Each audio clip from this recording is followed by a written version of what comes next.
también. La pobreza, sobre todo la pobreza extrema, la reducción de la pobreza extrema. En el plano educativo, con la ayuda de Cuba y con el Yo Sí Puedo, dentro de la misión Robinson, la anulación, eliminación del analfabetismo y la mejora de oportunidades para la superación educativa a nivel básico, medio e incluso superior. Venezuela está logrando hoy en día un incremento de la matrícula en educación universitaria muy importante, superior al de muchos otros países, ¿no? Sobre todo en comparación con la misma América Latina, donde va siguiendo los pasos a Cuba. Entonces, estos son algunas de las conquistas sociales, socioeconómicas y políticas, y en materia de soberanía, de búsqueda de la independencia nacional, que ha ganado Venezuela. Estamos en ese proceso, y es un proceso donde ha habido rudas confrontaciones, como el golpe del 11 de abril del año 2002 y el paro sabotaje petrolero. Justamente frente a esas intentonas violentas de fuerza de la oligarquía y del imperialismo, ellos mismos han forzado al proceso revolucionario venezolano a irse radicalizando. Y esto me lleva entonces a la segunda pregunta. ¿Cuál es la correlación actual de las fuerzas, de las distintas fuerzas políticas que se mueven en este escenario? Claro, hay que decir que más allá de las correlaciones de fuerzas que se expresan en el terreno electoral, hay un problema estructural. Me refiero a eso. Claro, como decía antes, estructuralmente Venezuela sigue siendo un país de economía capitalista, independientemente de que se vaya ampliando el sector de la economía social, las empresas estatizadas, algunas de ellas funcionando bajo un modelo de capitalismo de Estado con mayor justicia distributiva de la renta, pero otras ya funcionando bajo control obrero, con participación de la clase trabajadora en la conducción de la producción, en la planificación, en la toma de decisiones, en la revisión de la contabilidad de las empresas. Por ejemplo, ahora, y es bueno decirlo, en Venezuela están en una experiencia de control obrero las empresas de la Corporación Venezolana de Guayana, que incorporan la siderúrgica Sidor, que fue renacionalizada después de una lucha. No es que es intención, también la clase trabajadora corcovea y el mismo gobierno lo presiona, y el presidente Chávez tiene que tomar decisiones, ¿no? Bueno, esa es la siderúrgica más importante y está en una experiencia de control obrero, con mesas de trabajadores, donde el presidente de la empresa se le denomina presidente trabajador provisional, electo en asamblea con participación de la base trabajadora. Es decir, no estamos hablando de gerencias nombradas a dedo, inamovibles, que funcionan bajo criterios de verticalidad, reproduciendo exactamente las relaciones sociales de producción capitalista, ¿no? Empezando a introducir cambios, transformaciones, y donde los trabajadores empiezan a poder volcar creativamente toda su experiencia en el desarrollo de la producción y en eliminar una cantidad de vicios, de triquiñuelas, de mecanismos de trampa contra las empresas del Estado que se ejercían entre la burocracia estatal y el sector privado, porque los capitalistas pueden estar en contra del gobierno de Chávez y quererlo eliminar, pero tratan de aprovecharse de los negocios con el Estado y seguir sacando ganancias, y a veces hacen negocios muy buenos. En esencia es un Estado burgués. Claro, entonces tenemos la economía capitalista y un Estado burgués con la estructura, con los mecanismos de funcionamiento, introduciendo ajustes, modificaciones en un proceso contradictorio, con tensiones en muchos casos, internas también. Pero quería destacar, por ejemplo, esto que representaría la avanzada: Alcasa, Benalún, Bausilún, algunas de las empresas del aluminio que antes eran contratistas privadas, también industrias cementeras, industrias del sector de la alimentación, algunos bancos importantes, entre ellos uno que le quizá no les duela tanto, porque el Banco Santander, que se convierte en Banco de Venezuela, del Estado, en última instancia ha sido comprado. Sí. Y al final, pues ellos recuperan su capital y después lo invierten y lo reproducen en otra área de la economía, o se llevan esa inversión a cualquier otro sitio, o extraen capitales. Entonces, bueno, muchos discutimos, ¿la vía es expropiación o es adquisición forzosa, venta por compra, ¿no? Donde está el mismo caso de Agroisleña. Exacto. Ahí me preguntaban sobre Agroisleña porque eso había causado mucho escándalo en Canarias, y resulta que Agroisleña tenía un monopolio de los suministros agrícolas, los abonos, por ejemplo, agrotóxicos, que prácticamente los agricultores no podían funcionar sin utilizar esos productos por la manera como se estructuró el mercado y el sistema productivo, y con daños, con costos muy importantes para el ambiente, y con intoxicaciones también de personas, de población, con precios especulativos, con anulación de la competencia.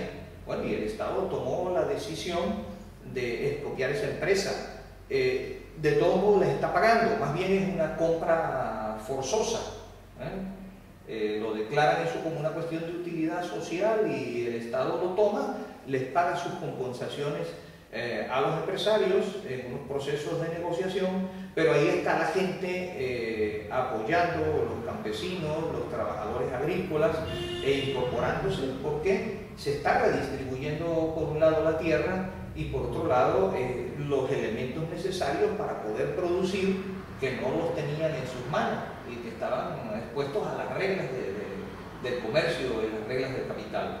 Bueno, eso es parte del proceso, en unos casos más, en otros menos. Hay unos en los cuales son empresas más estatales y bajo un control y administración estrictamente por el funcionariado del Estado, y en otros con experiencias avanzadas de control obrero, como en el caso de las empresas que mencioné, y también el sector eléctrico. Los que viene sacando al sector eléctrico en Venezuela, que atravesó por una crisis muy importante, producto de etapas de desinversión por parte del sector privado y de los gobiernos anteriores, pero también por una crisis ocasionada por una sequía inmensa, por problemas y trastornos climáticos que bajaron los niveles de las hidroeléctricas, es la clase trabajadora participando en la gerencia de esas empresas.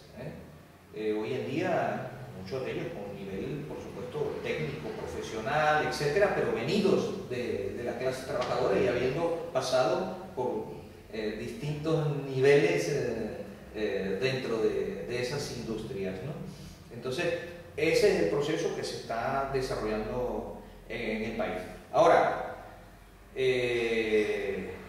la idea es que nosotros vamos en transición al socialismo. La idea es que esas expropiaciones en las áreas y los sectores vitales de la economía, no estamos hablando de la propiedad individual, no estamos hablando de las pequeñas empresas familiares, no estamos hablando de la tienda, de la panadería, no estamos hablando de algunas pequeñas propiedades de los sectores medios, estamos hablando sobre todo de capitales monopolistas y de grandes empresas. Tienen que ir pasando a manos del Estado, pero no a manos del Estado para engrosar el poder de una burocracia estatal, sino para que al mismo tiempo haya empoderamiento, utilizamos ese término ahora, de la clase trabajadora y de las comunidades, así, control obrero y comunitario de la producción y de las empresas tanto estatales como incluso irlo introduciendo en la empresa privada camino a su transformación en economía social. Esto que estoy diciendo es una perspectiva. Lo que corresponda a las responsabilidades que asuma el presidente Chávez dependerá de sus propias palabras. No estoy hablando yo como emisario oficial del gobierno, sino desde los movimientos sociales y populares. Entonces, esa es la perspectiva que tenemos desde el punto de vista económico para la construcción del socialismo. ¿Por qué? No podemos nosotros redistribuir la riqueza, garantizar la satisfacción función de las necesidades de la población si estamos ahorcados por un mercado capitalista que lo domina la oligarquía y lo dominan las transnacionales. Y no podríamos planificar racionalmente, sobre todo en esta situación que tiene el mundo hoy, donde hay una crisis capitalista global que nos afecta, que no podemos escapar de ella si estamos solos o aislados.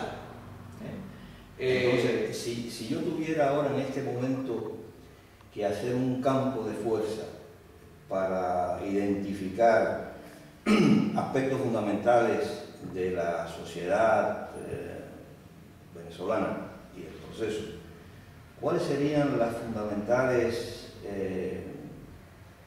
debilidades?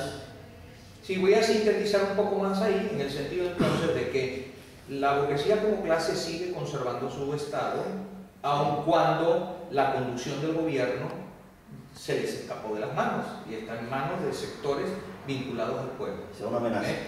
Pero hay una burocracia estatal.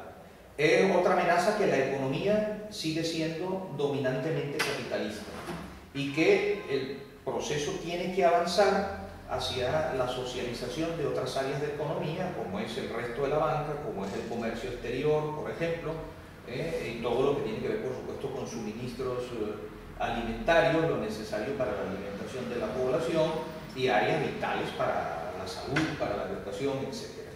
Ahora, desde ese poder económico y de esos mecanismos que todavía existen en el Estado, la burguesía, que además es una burguesía proimperialista, antinacional, presiona, sabotea, introduce trabas, especula, trata de desestabilizar económicamente y políticamente, continúa intentando la posibilidad de asestar un golpe de Estado de manera directa con sectores militares o con intervención imperialista o a través de tapaderas institucionales. Por eso también intervienen en las elecciones y en la disputa política para tratar de controlar las instituciones, de recuperar el control de las instituciones y arreciar su arremetida contra este proceso revolucionario. Y en ese terreno nosotros veníamos de triunfos muy contundentes, muy claros, muy fuertes, con unos volúmenes de votación y diferencias frente a la votación de la derecha muy notables, pero ahora el 26 de septiembre las cosas no fueron así en las elecciones parlamentarias. La derecha había salido de la Asamblea Nacional, no estaba en el Parlamento porque ella misma lo había abandonado y ese Parlamento tenía el control absoluto de los factores vinculados al presidente Chávez. Ahora la derecha logró en esta participación electoral una parte importante de esa Asamblea Nacional. El chavismo gana la mayoría simple, pero no gana la mayoría calificada. No tiene más de los 2/3, ni siquiera tiene más de las 3/5 partes, aunque tiene la mayoría simple. Y esto significa que hay leyes que no se pueden aprobar. Estamos luchando por una ley orgánica del trabajo que apunte a romper con la lógica capitalista, y si vamos a depender de la próxima Asamblea Nacional, esa correlación de fuerzas no nos permitiría aprobar esa ley. Ahora, en este caso que mencionas de la reinstalación de la derecha en el Parlamento, yo he leído algunas informaciones que dicen que, con independencia de eso, si se comparaba con la anterior participación que donde habían estado presentes, que la derecha había bajado en la representación, había perdido unos cuantos escaños. Sí, no recuerdo si eran 20 o algo de eso. Desde el punto de vista numérico del número de escaños en el Parlamento, pero el proceso revolucionario no puede detenerse. Se supone que nosotros tendríamos que ir avanzando y que ir consolidando, y no volver a reinstalarse factores de la burguesía en la Asamblea Nacional. Entonces eso es un grave peligro, y eso además es resultado de que